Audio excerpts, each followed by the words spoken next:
ಅನಂತ ಅನಂತ ಭಕ್ತಿಯ ಪ್ರಣಾಮಗಳು.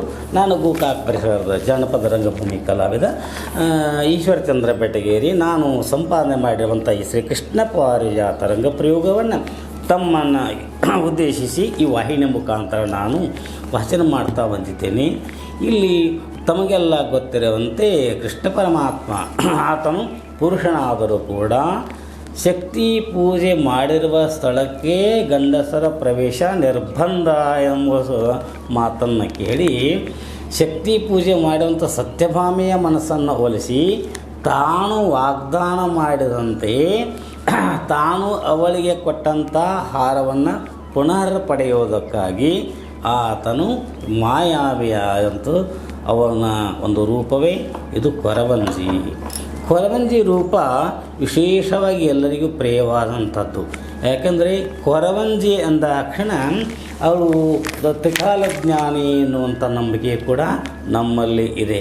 ಹಾಗೆಯೇ ಕೊರವಂಜಿಯವರು ತಮ್ಮ ಒಂದು ದಿವ್ಯ ದೃಷ್ಟಿಯಿಂದ ಭೂತ ಭವಿಷ್ಯತ್ ವರ್ತಮಾನಗಳ ಸುದ್ದಿಗಳನ್ನು ನಮಗೆಲ್ಲ ತಿಳಿಸುತ್ತಾ ಬಂದಿದ್ದಾಳೆ.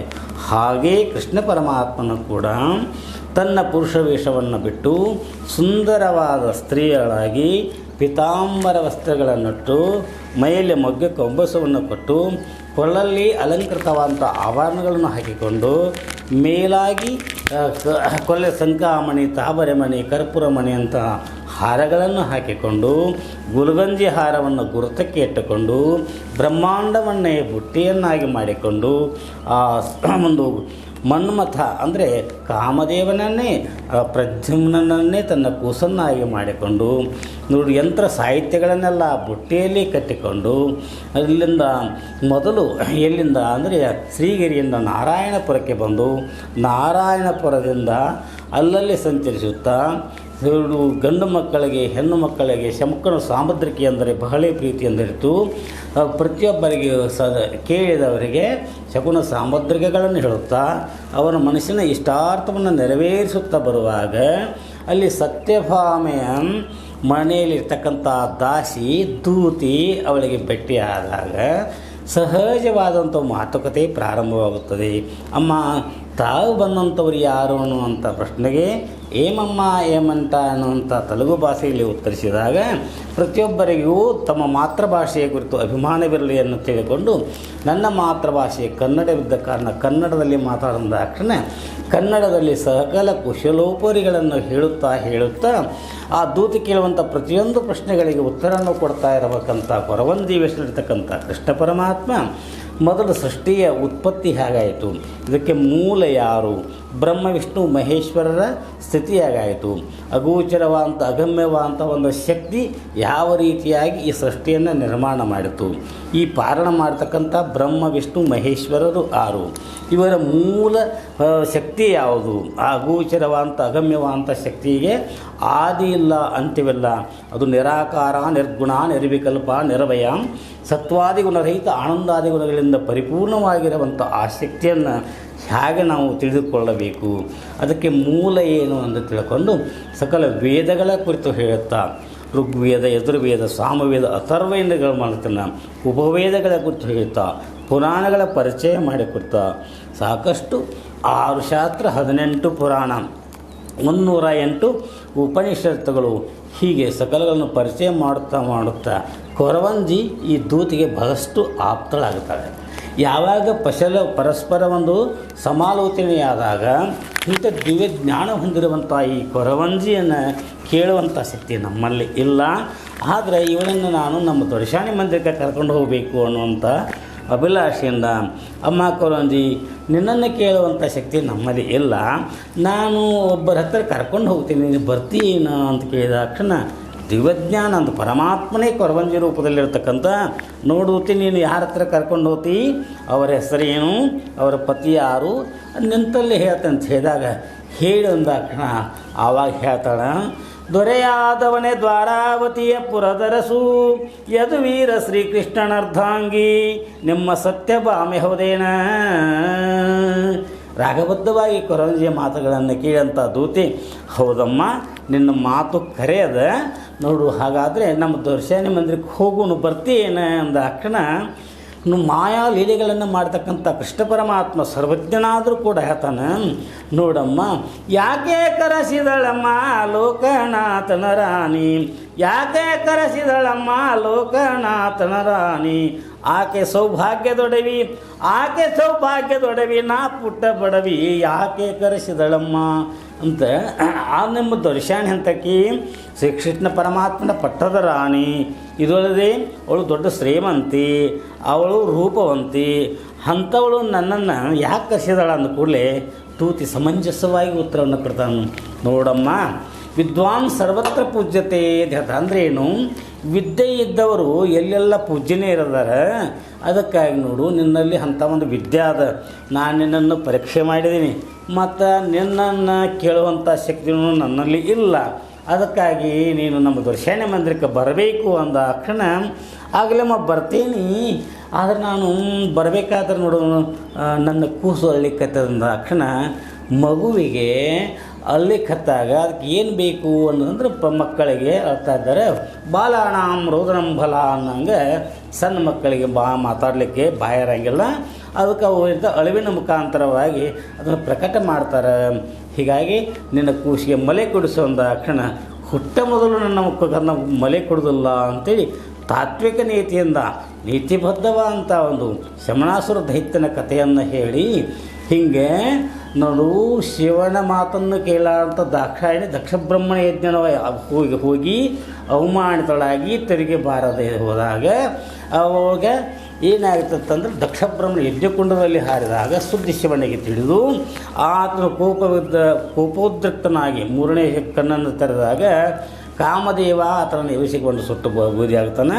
ಅದಕ್ಕೆ ಕಾಮದೇವನ ಒಂದು ಪುನರ್ ಪಡೆಯುವುದಕ್ಕಾಗಿ ಆತನ ರತಿ ಆತನ ಪತ್ನಿ ಮಾಯಾವತಿ ಶಮಣಾಸುರ ದೈತ್ಯನ ಅಡುಗೆ ಒಳಗಿದ್ದಾಗ ಶಮಣಾಸುರ ದೈತ್ಯನ ವಧ ಮಾಡುವುದಕ್ಕಾಗಿ ನನ್ನ ಕೂಸು ತನ್ನ ಪಟ್ಟರಸಿ ಆದರಮೃತವನ್ನು ಸವಿದು ದೊಡ್ಡನಾಗ್ಯಾನ ಅಂಥೇಳಿ ತನ್ನ ಲೀಲೆಯನ್ನು ಹೇಳ್ತಂಥ ಕೊರವಂಜಿ ಮುಂದೆ ಮಕ್ಕಳ ಕುರಿತಾಗಿ ತನ್ನದೇ ಅಂತ ವಿಶಿಷ್ಟವಾದಂಥ ರೀತಿಯಲ್ಲಿ ಮಕ್ಕಳಿಗೆ ತಾಯಿ ಹಾಲು ಎಷ್ಟು ಶ್ರೇಷ್ಠ ಅನ್ನೋದನ್ನು ಹೇಳ್ತಾ, ತಾಯಿ ಹಾಲಿಗಿಂತ ಶ್ರೇಷ್ಠವಾದದ್ದು ಬೇರೆ ಏನೂ ಇಲ್ಲ, ಪ್ರತಿಯೊಬ್ಬ ಹೆಣ್ಣು ಮಕ್ಕಳು ಎದೆ ಹಾಲನ್ನು ಕುಡಿಸಬೇಕಂತ ನೀತಿಯನ್ನು ಹೇಳ್ತಾ ಕೊರವಂಜಿ ಪಾತ್ರೆ ವಿಶಿಷ್ಟವಾಗಿದೆ.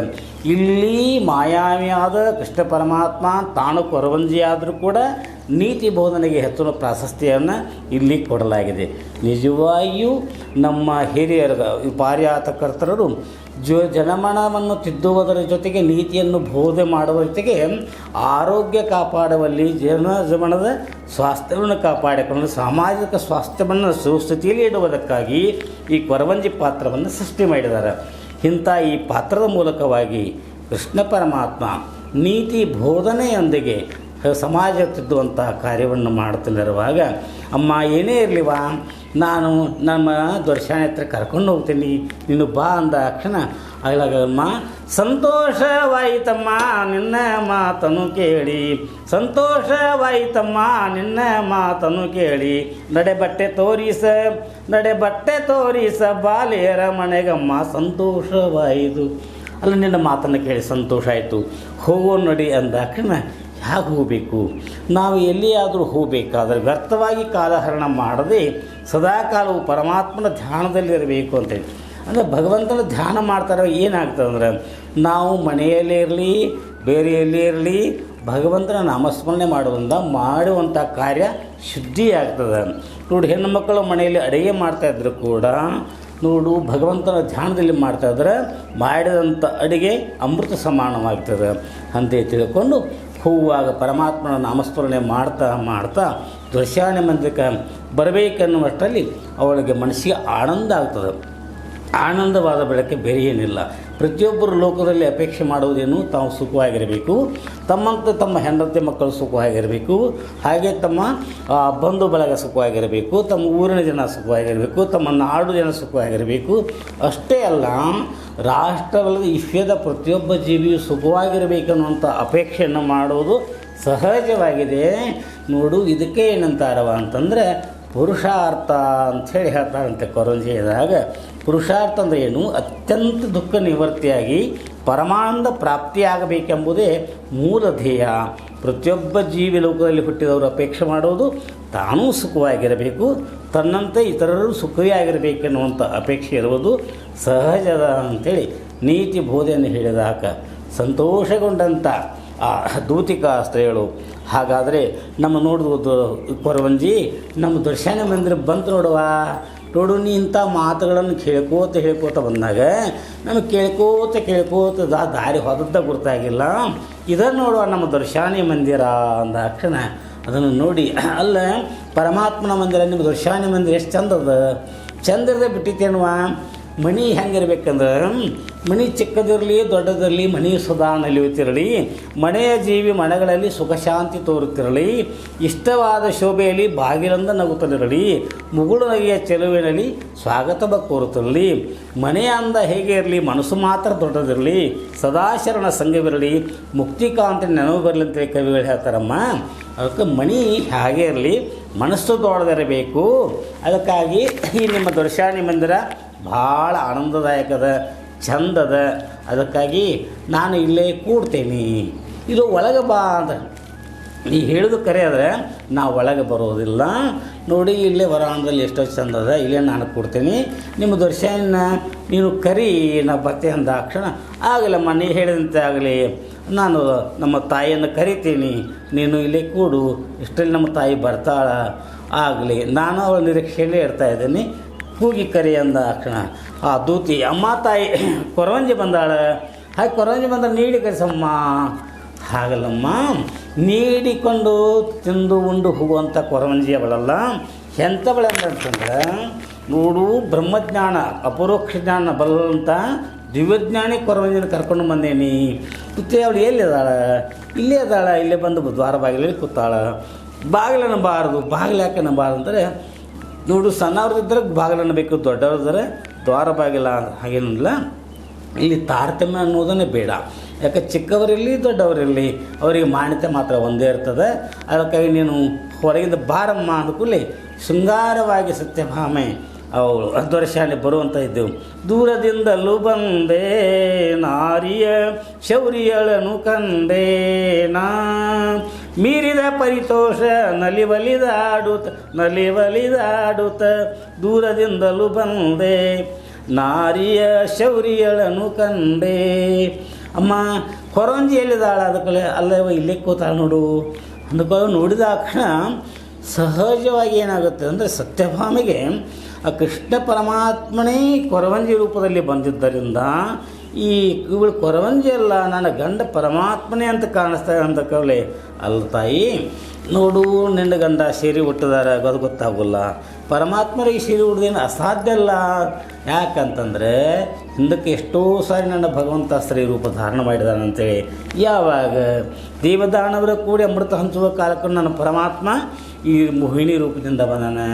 ಅಷ್ಟೇ ಅಲ್ಲದೆ ಎಷ್ಟೋ ಕುರುಕ್ಷೇತ್ರ ರಂಗದಲ್ಲಿ ಅರ್ಜುನನಿಗೆ ಸುಭದ್ರೆ ಮನಸ್ಸಾದಾಗ ಸುಭದ್ರೆ ಆಗಿದ್ದಾನೆ. ಸತಿ ಸುಖಬಾಯಿ ಭಕ್ತಿಯ ಒಂದು ಪರಾಕಾಷ್ಠೆಗೆ ಆತನಂತೆ ಅವಳ ಮನೆಯಲ್ಲಿ ಸಕುಬಾಯಿ ಆಗಿದ್ದಾನೆ. ಇಷ್ಟೇ ಅಲ್ಲದೆ ಸಾಕಷ್ಟು ಕಡೆಗಳಲ್ಲಿ ಯಾಕಂತಂದರೆ ಭಸ್ಮಾಸುರನ ವಧ ಮಾಡೋ ಕಾಲಕ್ಕೆ ಕೂಡ ನನ್ನ ಪರಮಾತ್ಮ ಸೇರಿ ಹುಟ್ಟಿದ್ದಾರೆ.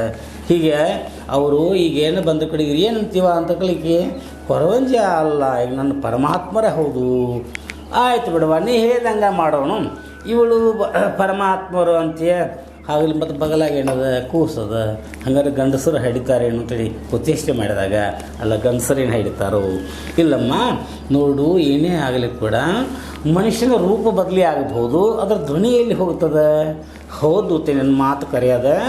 ಇವಳು ನನ್ನ ಪರಮಾತ್ಮರೇ ಅಂತಂದ್ರೂ ಕೂಡ ರೂಪ ಬದಲೇ ಆಗ್ಯದ. ಸ್ತ್ರೀ ರೂಪ ತೊಟ್ಟಾರ, ಕೊರವಂಜಿಯಾಗಿ ಕಾಣಿಸ್ತಾರೆ. ನೋಡು ನಾನು ಪ್ರಶ್ನೆ ಹಾಕೋಣ ಅಮ್ಮ ಕೊರವಂಜಿ, ನಿನ್ನನ್ನು ಕಂಡ್ರೆ ನಾನು ಧನ್ಯಳಾದೇನೆ ಅಂದ್ಕೊಳ್ಳಿ. ನನ್ನನ್ನು ಕಂಡು ಜಗತ್ತು ಧನ್ಯ ಆಗ್ತದೆ ಅಂಥೇಳಿ ಕೊರವಂಜಿಯ ಮಾತಿಗೆ ಮತ್ತೆ ಸಂಶಯಾಸ್ಪದಳಾದಂಥ ಸತ್ಯಭಾಮಿ ಏನು ಕೇಳ್ತಾಳಂದ್ರೆ, ದೂತೆ ಜಗತ್ತು ಧನ್ಯ ಆಗಬೇಕಾದ್ರೆ ಯಾರಿಂದಮ್ಮ ಅಂದ ಅದು ನನ್ನ ಪರಮಾತ್ಮರಿಂದ. ಈ ಮಾತು ಕರೆ. ಹಾಗಾದ್ರೆ ನೀ ಏನಂತೀವ ನೀನು? ಇವಳೇನು ಕೊರವಂಜಿ ಅಲ್ಲ, ಇವಳು ನನ್ನ ಪರಮಾತ್ಮರೇ ಹೌದು ನೋಡು ದೂತೆ. ಹಂಗಲ್ಲವ ನಿನಗೆ ಹಂಗೆ ನಿಷೇಧಿಕರೇ. ಯಾಕಂತಂದ್ರೆ ಪರಮಾತ್ಮ ಅವರೂ ಬೇರೆನ ಇವು ಕೊರಂಜಿ ಬೇರೆ ನಿನಗೆ ಏನೇ ಇತ್ತಂದ್ರೆ ಮತ್ತೊಮ್ಮೆ ವಿಚಾರ ಮಾಡೋನು. ಅಲ್ಲಿಯವರೆಗೆ ನೀನು ಶಾಂತ ಚಿತ್ತಳಾಗಿರಮ್ಮ, ನಾನು ಆ ಕೊರಂಜಿನ ವಿಚಾರ ಮಾಡ್ತೇನೆ, ನೀನು ಸ್ವಲ್ಪ ಶಾಂತಳಾಗಿರು.